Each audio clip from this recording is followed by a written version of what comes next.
Sarah Martinez stood at the gates of the Naval Special Warfare Training Center, her small duffel bag slung over her shoulder. At 19 years old, she barely looked old enough to be out of high school, let alone attempting to join one of the most elite military units in the world. Her petite frame and youthful face drew stares from the other candidates milling around the entrance. Most were men in their 20s and 30s, already built like soldiers with broad shoulders and intimidating presence. The morning sun beat down on the California base as Sarah waited in line to register. Behind her, she could hear whispered conversations about her presence. Some wondered if she was lost. Others questioned whether the military had lowered its standards. Sarah kept her eyes forward, her jaw set with determination that had carried her through 18 months of preparation for this moment. Her journey to this point had been anything but typical. Growing up in a small town in Texas, Sarah had been raised by her grandmother after her parents died in a car accident when she was 12. Maria Martinez was a tough woman who had worked 2 jobs to keep food on the table and never let Sarah feel sorry for herself. When other girls her age were playing with dolls, Sarah was helping her grandmother fix the old pickup truck in their driveway. The first time Sarah held a rifle was on her 14th birthday. Her grandmother had taken her to the local shooting range, saying it was important for a young woman to know how to protect herself. What they discovered that day changed everything. Sarah had a natural gift that even the experienced range master had never seen before. Her first shot hit dead center. Her second shot went through the same hole. By the end of the session, she was consistently hitting targets that some adult shooters struggled with. Word of the teenage girl with extraordinary shooting skills spread through their small town. The high school ROTC instructor, Master Sergeant Johnson, heard about her abilities and invited her to join the program. Sarah threw herself into military training with the same intensity she brought to everything else in her life. She studied tactics, learned about military history, and spent every weekend at the shooting range perfecting her skills. During her senior year, a military recruiter visited their school. When he saw Sarah's shooting scores and her ROTC record, he told her about the Navy SEALs and their sniper program. Most people would have laughed at the idea of a small-town girl from Texas joining the most elite Special Forces unit in the world.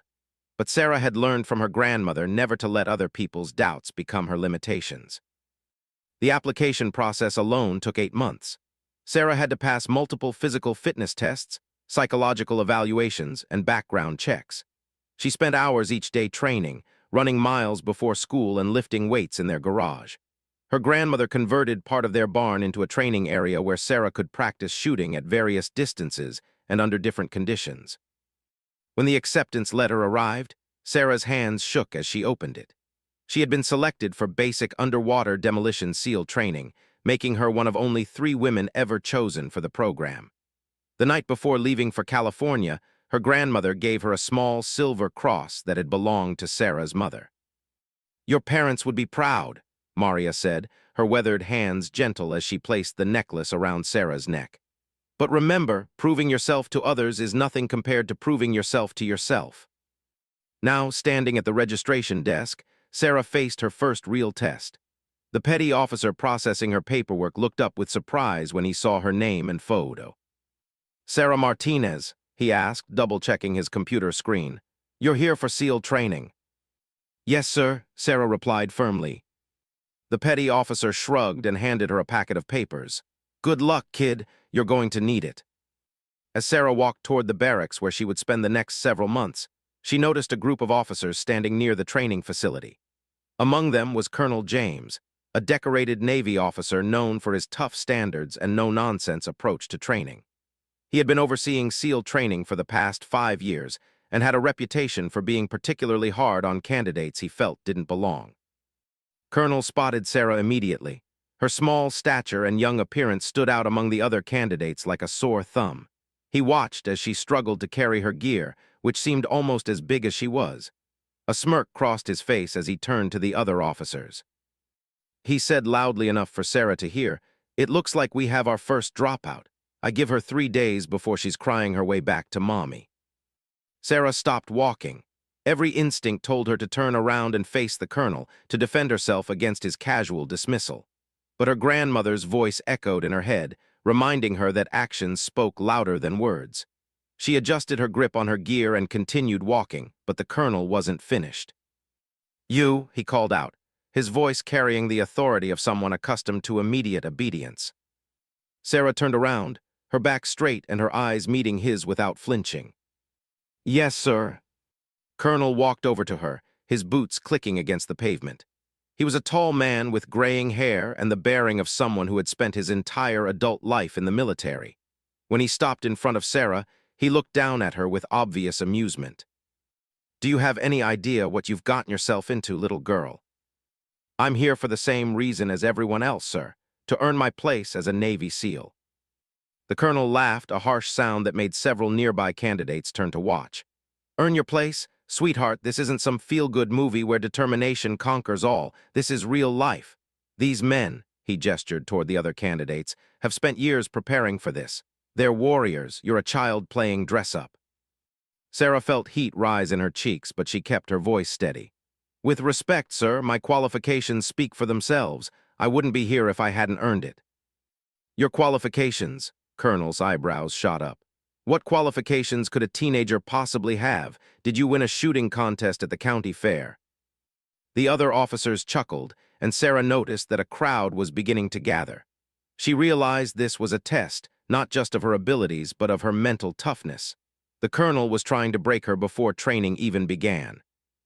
"Sir, I hold expert marksman ratings in 6 different weapon systems.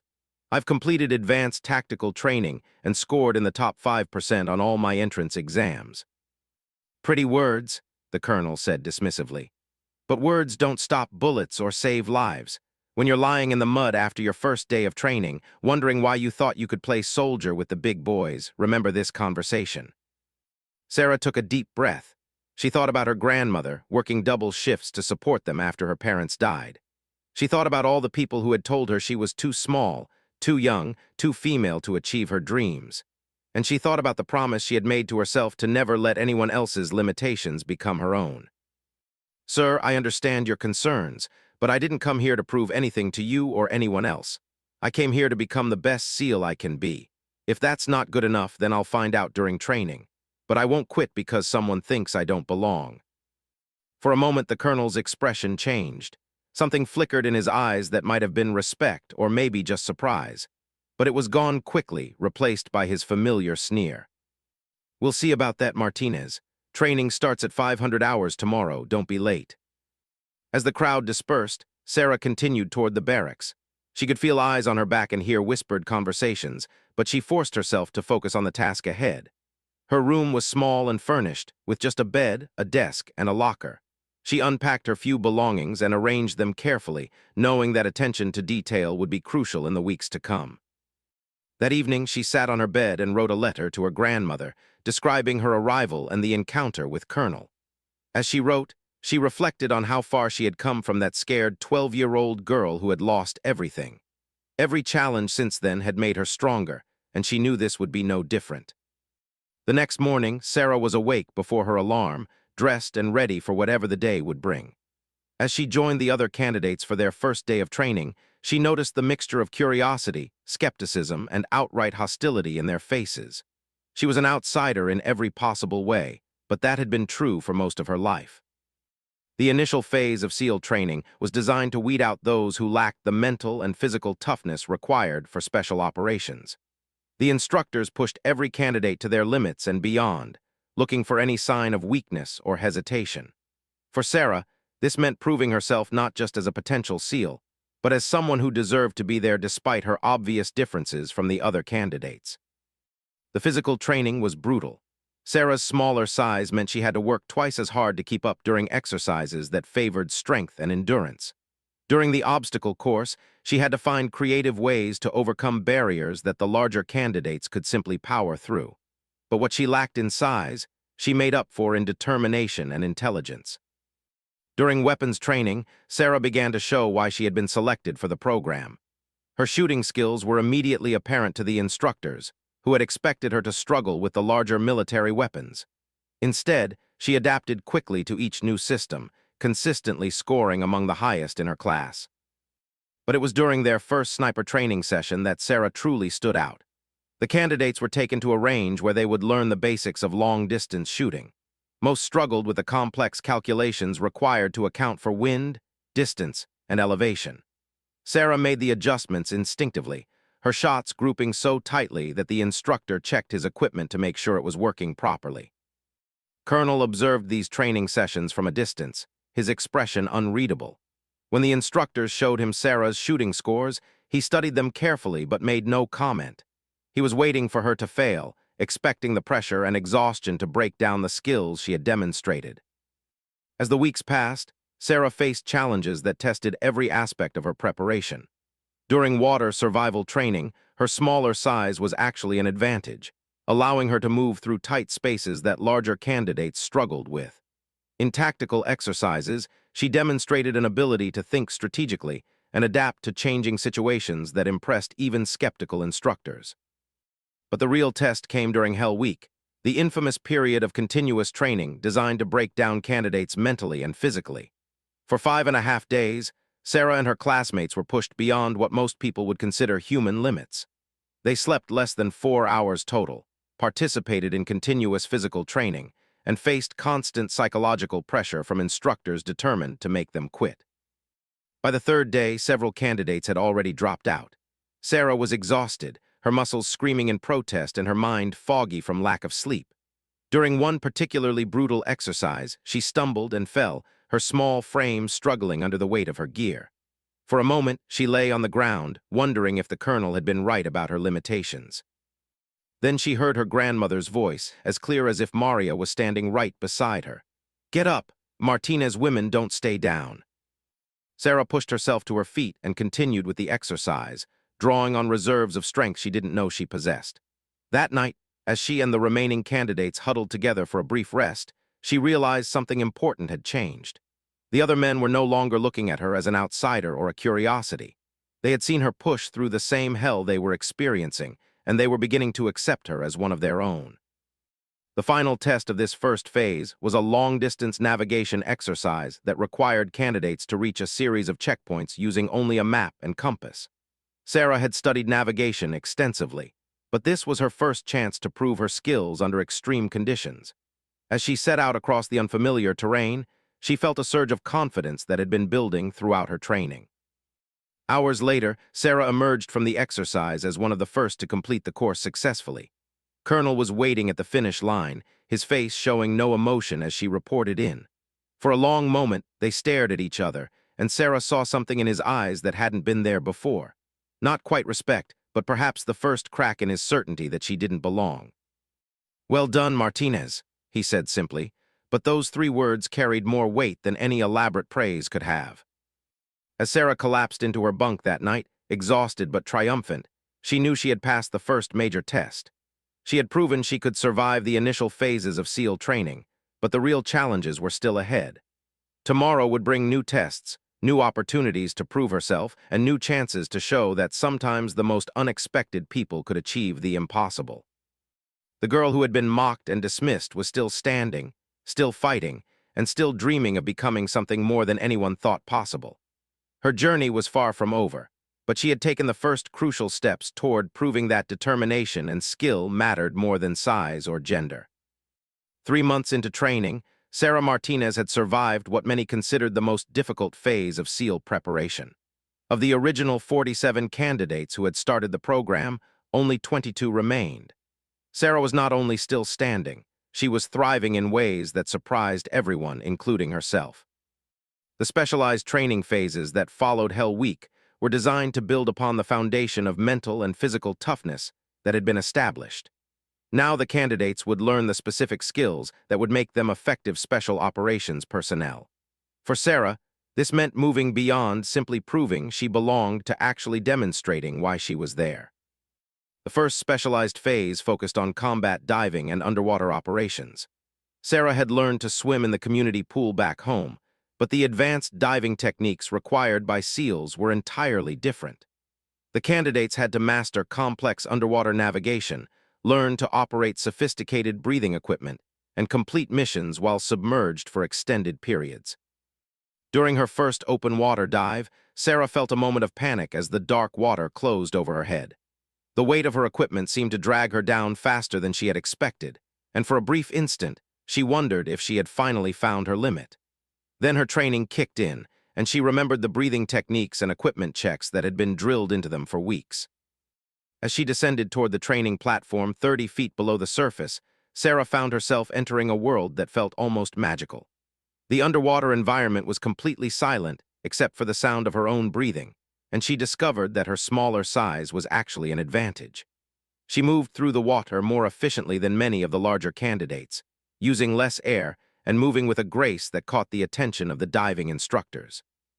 The underwater navigation exercises were particularly challenging. Candidates had to swim specific courses while submerged, reaching designated points using only compass headings and distance estimates. Many struggled with the disorientation that came from being underwater in near-zero visibility conditions. Sarah's experience with land navigation helped, but underwater was different. There were no landmarks, no reference points except the compass and her own internal sense of direction. During one night dive exercise, Sarah and 3 other candidates were tasked with reaching a target 200 meters away and placing a simulated explosive device. The water was murky, and there provided only a few feet of visibility. Halfway to the target, one of her teammates began showing signs of panic, his breathing becoming rapid and irregular. Sarah recognized the symptoms immediately from their training. If the candidate continued to panic, he could endanger himself and the entire team. Without hesitation, she swam over to him and used the hand signals they had learned to communicate underwater. She helped him control his breathing and guided him through the remainder of the exercise, ensuring that their mission was completed successfully. When they surfaced, the panicked candidate was Master Sergeant, a veteran Marine who had been among those most skeptical of Sarah's presence in the program. As they treaded water waiting for pickup, he looked at her with genuine gratitude. "Thanks, Martinez, I owe you one." "We're a team," Sarah replied simply. "We succeed or fail together." That incident marked a turning point in how the other candidates viewed Sarah. Word spread quickly about how she had handled the emergency, and the attitude toward her began to shift from skeptical tolerance to genuine respect. She was no longer the outsider trying to prove she belonged. She was becoming an integral part of the team. Colonel observed these changes with interest.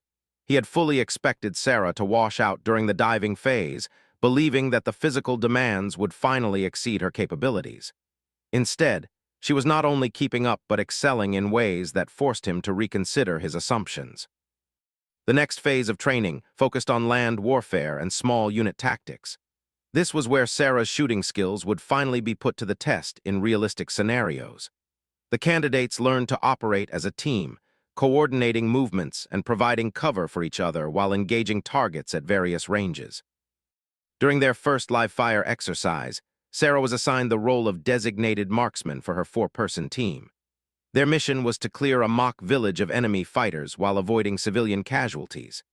As they approached the target area, Sarah positioned herself on a small hill overlooking the village, where she could provide overwatch for her teammates as they moved through the streets below.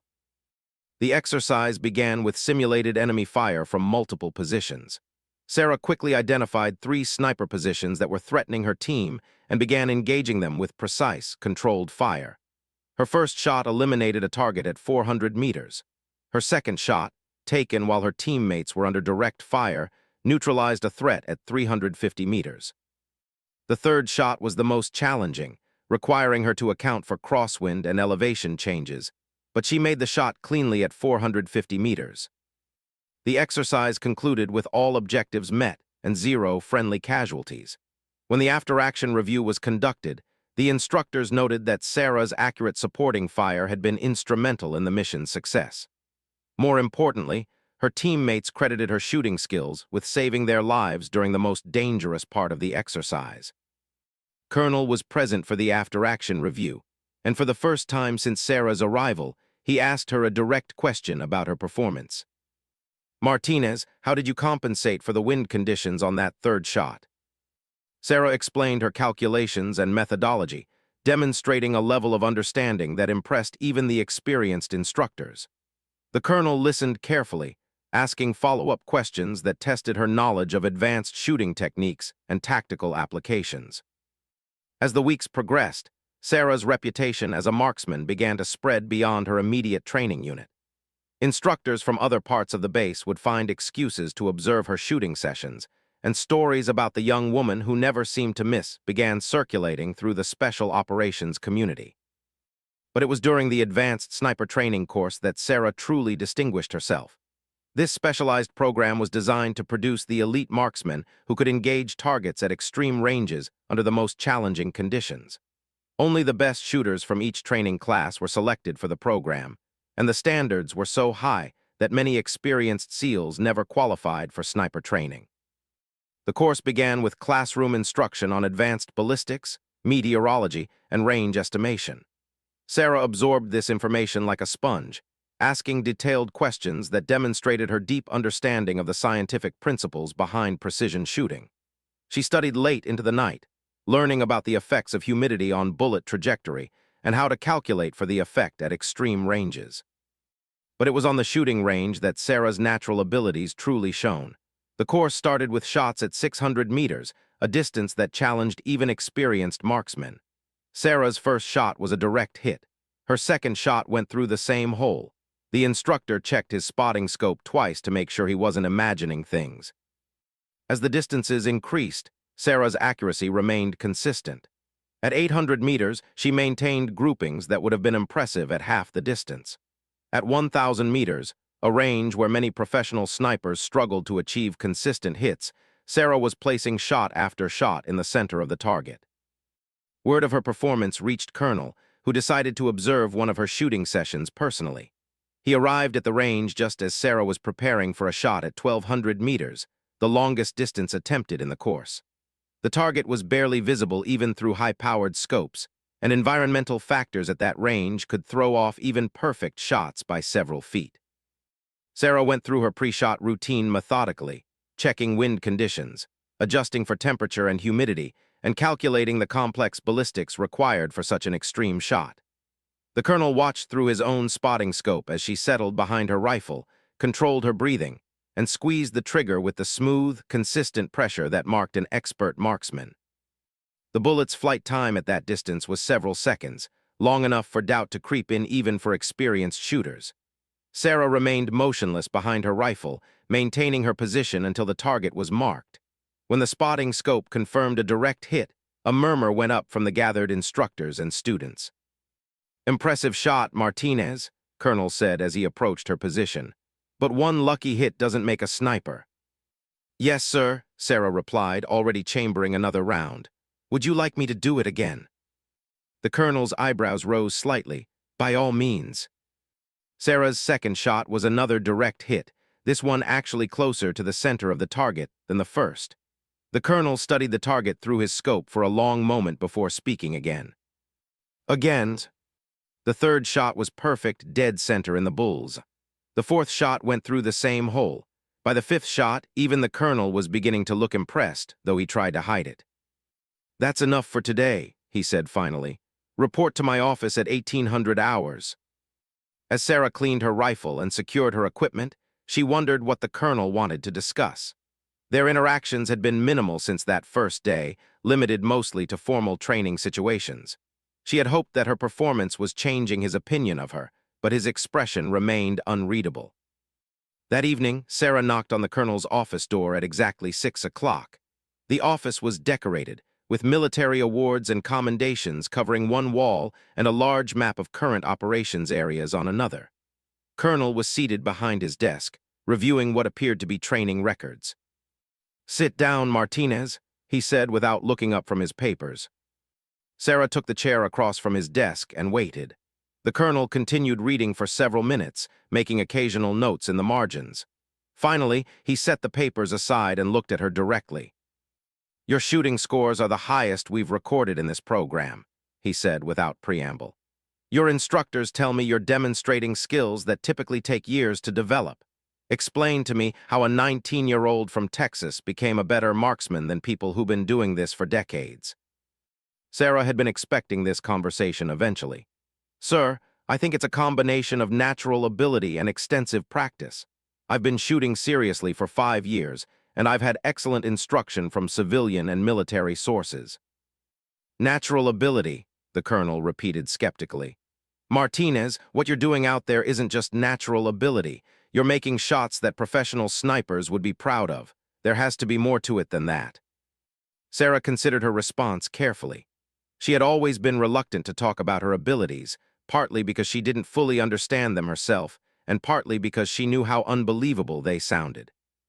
Sir, my grandmother always said that some people are born with gifts, but gifts don't mean anything without hard work. I've worked harder at shooting than anything else in my life because I knew it might be my way to serve my country. The colonel studied her for a long moment. Your instructors want to fast-track you through the remaining sniper training and get you operational as quickly as possible. They believe you have the potential to be one of the best snipers in the military. Sir, I appreciate their confidence, but I want to complete the full program like everyone else. I didn't come here to take shortcuts. This wouldn't be a shortcut, Martinez. This would be recognition that you're already performing at a level that most people never reach. We have operational needs, and frankly, your skills are too valuable to waste on basic training exercises. Sarah shook her head. With respect, sir, I need to earn this like everyone else. My teammates need to know that I've been through the same training they have, and I need to know that I'm ready for whatever missions we might face. The colonel leaned back in his chair, his expression thoughtful. You know, when you first arrived here, I was certain you'd wash out within a week. I've seen hundreds of candidates come through this program, and I thought I could predict who would make it and who wouldn't. You've proven me wrong. It was the closest thing to an apology Sarah was likely to get from the colonel, and she appreciated it more than he probably realized. Thank you, sir. I hope I can continue to prove that your revised assessment is correct. Oh, I think you will, Martinez. In fact, I think you're going to surprise a lot of people before you're done. As Sarah left the colonel's office that evening, she felt a sense of accomplishment that went beyond her shooting scores or training achievements. She had earned the respect of a man who had initially dismissed her as completely unsuited for military service.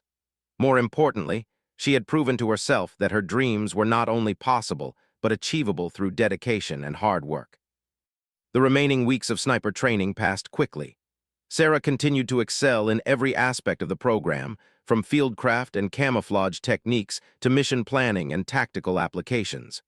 Her final test scores were not just the highest in her class, but the highest recorded in the program's history. As graduation approached, Sarah reflected on how much had changed since that first day when Colonel had mocked her presence at the training center. She had not only survived the program, but had established herself as one of the most skilled marksmen in the military. The young woman who had been dismissed as a child playing dress-up was about to become a fully qualified Navy SEAL sniper. But even as she prepared for her new role, Sarah knew that her biggest challenges were still ahead. Training was one thing, operational missions were something entirely different. Soon, she would have the chance to prove that her skills could make a real difference in protecting her country and her fellow service members. The doubters were quieter now, but they were still watching, waiting to see if the girl from Texas could perform when lives were truly on the line. 6 months after completing her SEAL training, Sarah Martinez found herself deployed to a forward operating base in a classified location where American Special Forces were conducting operations against enemy combatants. The transition from training to real-world missions had been challenging, but Sarah had quickly proven her value to her new team. Her first operational deployment was with Team 7, a seasoned group of SEALs who had initially been skeptical about working with the young woman they had only heard about through rumors. Team leader Lieutenant Commander Michael had served 3 previous deployments and had never worked with a female SEAL, let alone one who was barely 20 years old. The team's first mission with Sarah was a reconnaissance operation to gather intelligence on enemy positions in a mountainous region. Sarah's role was to provide overwatch and support for the team as they moved through hostile territory.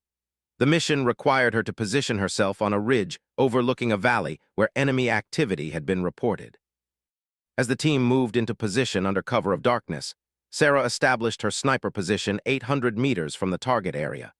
Through her scope, she could see enemy sentries posted at various points around a compound that intelligence believed was being used as a weapons cache. Her job was to monitor the situation and provide accurate information to her teammates while being prepared to engage threats if necessary. The mission proceeded smoothly until the team encountered an unexpected enemy patrol while approaching the compound. Suddenly, Sarah's teammates were pinned down by automatic weapons fire from multiple positions. Through her scope, She could see muzzle flashes from at least 4 different enemy fighters who had her team trapped in a deadly crossfire. "Overwatch, this is Team Leader," came Lieutenant Commander's voice through her radio. "We need immediate support, multiple targets engaging from positions north and east of the compound." Sarah quickly identified the threats and began engaging them with precise, controlled fire. Her first shot eliminated an enemy fighter who was firing an RPG at her teammate's position. Her second shot neutralized a machine gunner who was preventing the team from moving to better cover. Within 90 seconds, she had eliminated 4 enemy combatants, allowing her team to complete their mission and extract safely. During the after-action review, Lieutenant Commander publicly praised Sarah's performance, noting that her accurate fire had likely saved the lives of multiple team members. Word of her performance spread quickly through the Special Operations community, and requests began coming in from other teams who wanted the young sniper assigned to their units.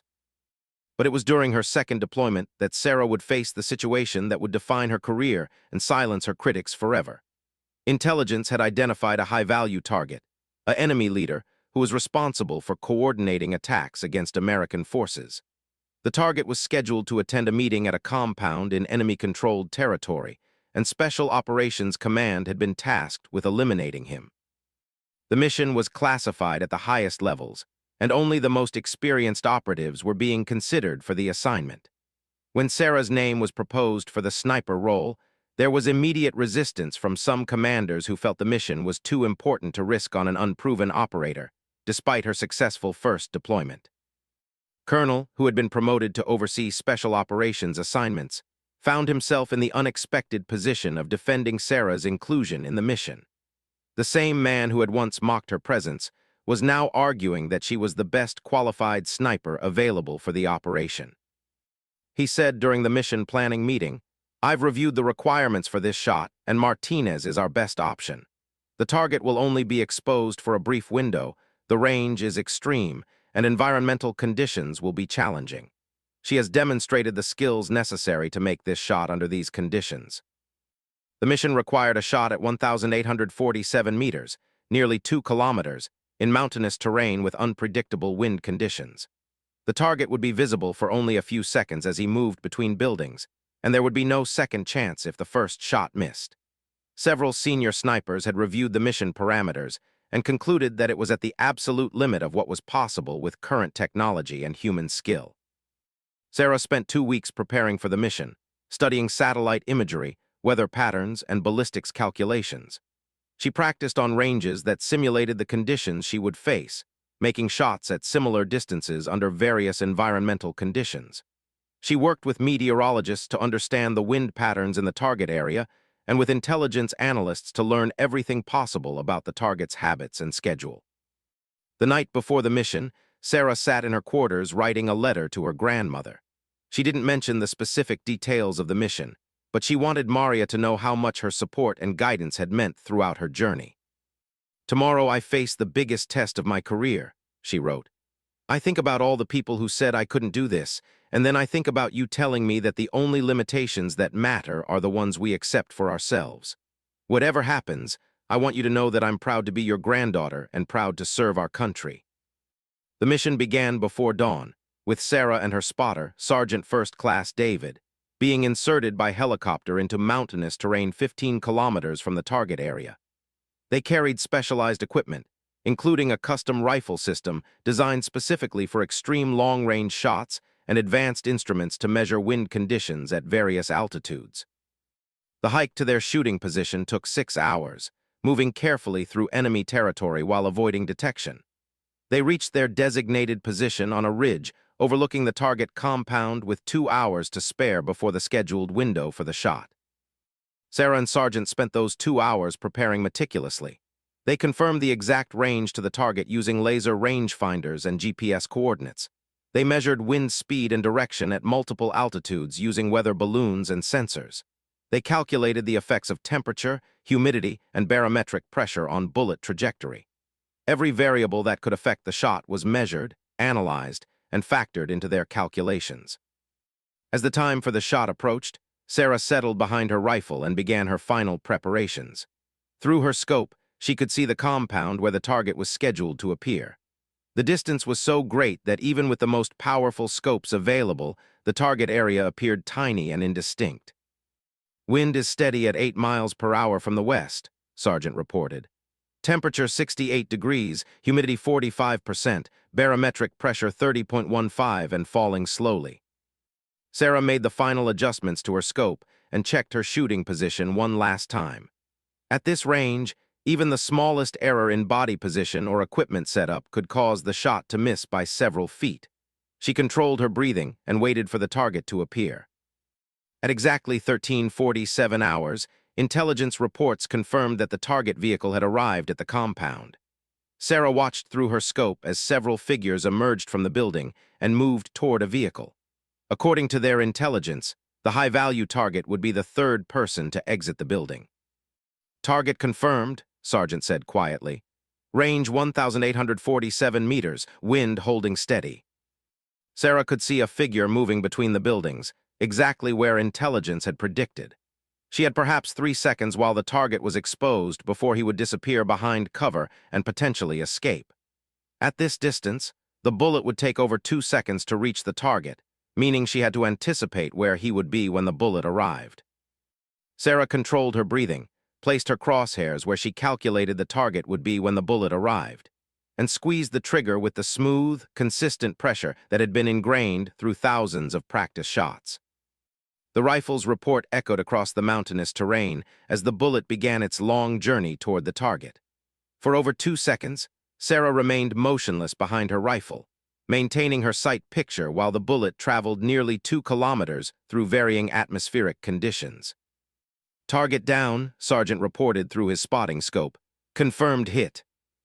The shot had been perfect, striking the target exactly where Sarah had aimed despite the extreme range and challenging conditions. Intelligence later confirmed that the high-value target had been eliminated, dealing a significant blow to enemy operations in the region. But the full significance of Sarah's shot wouldn't be understood until they returned to base, and the mission was analyzed in detail. When the official measurements were confirmed, it was discovered that Sarah's shot had traveled 1,847 meters, making it the longest confirmed sniper kill in military history, surpassing the previous record by over 200 meters. Word of the record-breaking shot spread quickly through the military community. Within days, Sarah found herself receiving congratulations from the highest levels of the Special Operations Command. The shot was analyzed by ballistics experts who marveled at the precision required to make such a shot under those conditions. Colonel was among the first to congratulate Sarah personally when she returned to base. The same man who had once dismissed her as a child playing dress-up was now shaking her hand and recommending her for the Navy Cross, one of the military's highest decorations for valor. "Martinez," he said, his voice filled with genuine respect, "I owe you an apology. When you first arrived here, I saw only what you appeared to be, not what you could become. You've not only proven me wrong, you've redefined what's possible." Sarah appreciated the colonel's words, but her focus had already shifted to her next mission. She had achieved something that many people would consider the pinnacle of a sniper's career, but she saw it as just another step in her ongoing service to her country. The media attention that followed the revelation of the record shot was intense. News organizations around the world reported on the young woman who had achieved what many experts had considered impossible. Sarah's story became an inspiration to people who had been told they couldn't achieve their dreams because of their size, age, or gender. But perhaps the most meaningful recognition came in a letter from her former high school ROTC instructor, Master Sergeant Johnson. "Sarah," he wrote, "when I first saw you in my classroom, I knew you had something special, but even I never imagined you would achieve something like this. You've made all of us proud, and more importantly, you've shown every young person that with enough dedication and skill, there are no limits to what they can accomplish." Sarah framed that letter and kept it on her desk, along with a photo of her grandmother and the silver cross her mother had worn. These reminders of her roots kept her grounded despite the attention and accolades that followed her record-breaking shot. Years later, when Sarah had become one of the most respected snipers in the military and was training the next generation of special operations personnel, she would often think back to that first day when Colonel had mocked her presence at the training center. The journey from that moment of doubt to the record-breaking shot had taught her that the greatest limitations are often the ones we accept from others, not the ones imposed by our circumstances. The young girl who had been dismissed as too small, too young, and too female to succeed in the military's most elite units had not only proven her critics wrong, she had redefined what was possible for everyone who followed in her footsteps.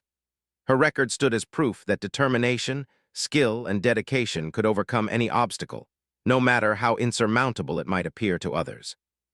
Sarah's story became part of SEAL training curriculum, used to teach future candidates that excellence comes from within, and that the most unlikely people sometimes achieve the most extraordinary things.